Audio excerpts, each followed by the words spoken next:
Sanay! Email question. Mangarap sa sabi na yan kung hayop. Kapantala. Ipabalad ng isang kapiling ng itatala ang kapalanan ng isasagit sa pagbabunsi ang pag-uumpi. Anong email questions na ito? Ang hayop na yan na natala ang mga hayop. Your question is hayop.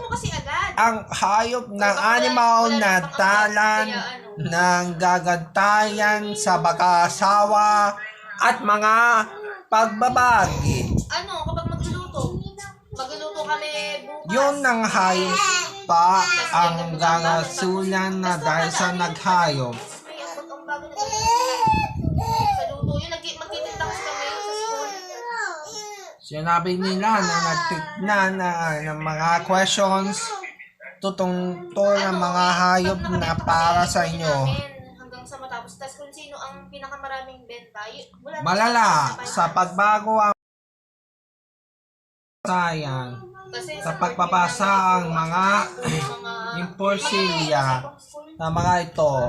Mga hayop na para ito ang mga sinabi na email questions ba o wala ang para sa datulo ang mga inuulit sa mga oras.